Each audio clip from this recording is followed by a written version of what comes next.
बिस्मिल्लाहिर्रहमानिर्रहीम। प्यारे बच्चों, अस्सलाम वालेकुम। गौर पब्लिशर्स की जानिब से खुश आमदीद।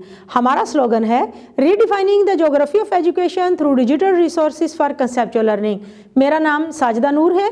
आज के इस वीडियो लेक्चर में हम गोहर निदाए उर्दू जमात हफ्तुम के सबक नंबर 22 एक नौजवान के नाम को शुरू करने जा रहे हैं। तो आइए चलते हैं हासिलाते ताल्लुम की जानिब। प्यारे बच्चों, आज के इस वीडियो लेक्चर के बाद आप इस काबिल हो जाएंगे कि नज़म को दुरुस्त तलफ़्फ़ुज़, आहंग, हरकत व सकनात के साथ बयान कर सकें, नज़्म व नसर में मौजूद मालूमात और तसव्वुरात अख़ज़ कर सकें, नज़म के अशार की हवालों के साथ तशरीह कर सकें। तो प्यारे बच्चों, आज का सबक एक नौजवान के नाम नज़म है अल्लामा मोहम्मद इकबाल रहमतुल्लाह अलैह की। लेकिन आज का सबक शुरू करने से पहले मैं आपसे चंद सवालात पूछना चाहूँगी। मेरा पहला सवाल है, अल्लामा इकबाल रहमतुल्लाह अलैह का कोई एक शेर सुनाएं। बहुत खूबसूरत शेर है। नहीं है ना उम्मीद इकबाल अपनी कश्ते वीरा से, जरा नम हो तो ये मट्टी बड़ी जरखेज है साकी। प्यारे बच्चों, मेरा एक और सवाल है, अल्लामा इकबाल रहमतुल्लाह अलैह अपनी शायरी में क्या पैगाम देते हैं? शाबाश, बहुत खूब।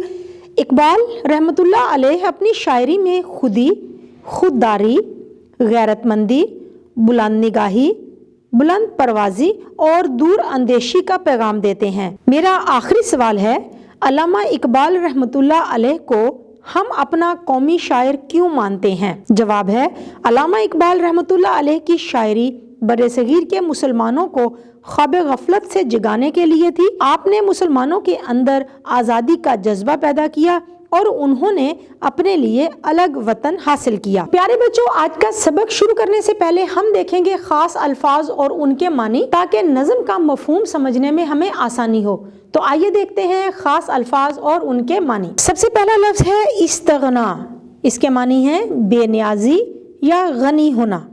जवाल, कमी, घाटा, नुकसान। अमारत के मानी है अमीरी, दौलतमंदी। नशेमन, इसके मानी है आशियाना, मस्कन, घर या घोंसला। अफरंगी के मानी है अंग्रेजी या यूरोपी। तजल्ली के मानी है जलवा। शिकवाए खुसरवी, इसके मानी है शाही शानो शौकत। खुसरू ईरान के बादशाह का नाम है। मेराज के मानी है बुलंदी। तो प्यारे बच्चों, अब हम पढ़ेंगे शेर और उनकी करेंगे तशरीह। सबसे पहला शेर है, तेरे सोफे हैं अफरंगी, तेरे कालीन हैं ईरानी, लहू मुझको रुलाती है जवानों की तन आसानी। तशरीह करते हैं। ये शेर अल्लामा इकबाल रहमतुल्लाह अलैह की नज़्म एक नौजवान के नाम से लिया गया है। अगरचे इस नज़म में अल्लामा इकबाल रहमतुल्लाह अलैह ने एक नौजवान को मुखातिब किया है, मगर हकीकत में यहाँ मिल्लत इस्लामिया के तमाम नौजवान मर्द हैं। अल्लामा इकबाल रहमतुल्लाह अलैह उनको नसीहत करते हुए कहते हैं कि ए नौजवान, हर चंद कि तेरे ईवान राहत में तमाम लवाजमात ऐशो इशरत यकजा नज़र आते हैं। तेरे पास आसाइशों का तमाम सामान मैसर है और तुझे आराम पसंदी के सिवा किसी और चीज़ से दिलचस्पी नहीं रही। तेरे यूरोपीय अंदाज के सोफे हैं और तेरे कालीन ईरानी हैं। अपनी मिल्लत के नौजवानों की ये आराम तलबी मुझे खून के आंसू रुलाती है। सोफे और कालीन अपनी ऐश तलबी और अमीरी के ठाठ दिखाने की अलामत हैं। अल्लामा अपने जवानों को बेहद मेहनती और जफाकश देखने के ख्वाहिशमंद हैं। जब वो उन्हें आराम तलब और ऐश पसंद देखते हैं तो उन्हें दुख होता है, क्योंकि ऐसे नौजवानों से अजीम कारनामों की तवक्को मुमकिन नहीं। अरे बच्चों, शेर नंबर 2 है, अमारत क्या शिकवाए खुसरवी भी हो तो क्या हासिल, ना जोरे हैदरी तुझ में ना इस्तगनाए सुलेमानी। शेर की तशरीह करेंगे। शायर अल्लामा मोहम्मद इकबाल रहमतुल्लाह अलैह इस शेर में अपनी मिल्लत के नौजवानों से मुखातिब होते हुए कहते हैं कि तू बेशक बड़ा दौलतमंद सही, लेकिन इसका क्या फायदा? अगर तुझे खुसरवी शानो शौकत भी हासिल हो तो इससे तुझे क्या मिलेगा? इसलिए कि तुझ में ना तो हजरत अली रजी अल्लाह ताला अन्हो के जैसा जोर है कि तू बातिल कुव्वतों से टकरा सके, और ना तुझ में हजरत सुलेमान रजी अल्लाह ताला अन्हो की सी बेनियाजी और दरवेशी है कि तू खुद को मादी फवायद की उलझनों से आजाद रखे। जबकि एक मुस्लिम नौजवान के लिए जोरो इस्तगना बुनियादी जरूरतें हैं ताकि उसकी जिंदगी सही मानों में इस्लामी तालीम की हामिल बन जाए। वाज़ेह हो कि इस्तगना के लफ्ज़ी मानी है बेनियाजी।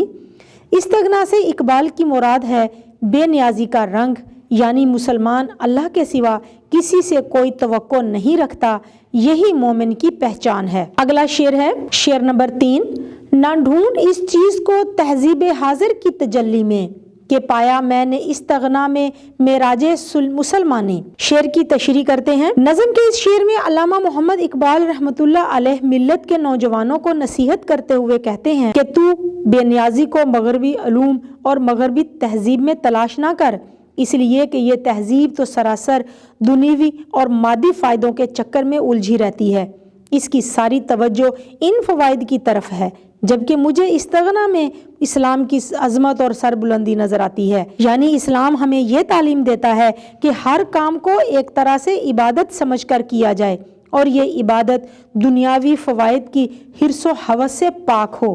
بقول اقبال رحمۃ اللہ علیہ، تو نے کہاں سے اقبال سیکھی ہے یہ درویشی کہ چرچا بادشاہوں میں ہے تیری بے نیازی کا۔ شعر نمبر 4 ہے، عقابی روح جب بیدار ہوتی ہے جوانوں میں، نظر آتی ہے ان کو اپنی منزل آسمانوں میں۔ شعر کی تشریح کرتے ہیں۔ نظم کے چوتھے شعر میں شاعر علامہ محمد اقبال رحمۃ اللہ علیہ اپنی قوم کے نوجوانوں سے مخاطب ہوتے ہوئے کہتے ہیں کہ جب نوجوانوں میں عقابی روح پیدا ہوتی ہے تو ان میں عزم و ارادہ اور ہمت پیدا ہو جاتی ہے، انہیں اپنی منزل آسمانوں میں نظر آتی ہے، یعنی عظمت و بلند مرتبہ کو اپنا نصب العین بنا کر جہد و عمل میں لگ جاتے ہیں، اور اپنی محنت اور جہد و عمل سے ایک دن وہ اپنی منزل مقصود تک پہنچ جاتے ہیں۔ شعر نمبر 5 ہے، نہ ہو نومید نومیدی زوال علم و عرفاں ہے، امید مرد مومن ہے خدا کے رازدانوں میں۔ اس شعر میں شاعر علامہ محمد اقبال رحمۃ اللہ علیہ اپنی ملت کے نوجوانوں کو پر امید ہونے کی نصیحت کرتے ہوئے کہتے ہیں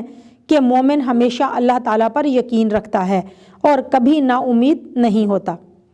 اس نقطہ کو واضح کرنے کے بعد کہ استغنا معراج مسلمانی ہے، اقبال رحمۃ اللہ علیہ قوم کو یقین پیدا کرنے کی دعوت دیتے ہیں، یعنی اللہ کی رحمت سے کبھی مایوس نہیں ہونا چاہیے، کیونکہ نا امیدی تو انسان کو انجام کار کافر بنا دیتی ہے۔ قرآن مجید میں اللہ تعالیٰ فرماتے ہیں مایوسی کفر ہے۔ نظم کا آخری شعر پڑھیں گے، نہیں تیرا نشیمن کسر سلطانی کے گنبد پر، تو شاہین ہے بسیرا کر پہاڑوں کی چٹانوں پر۔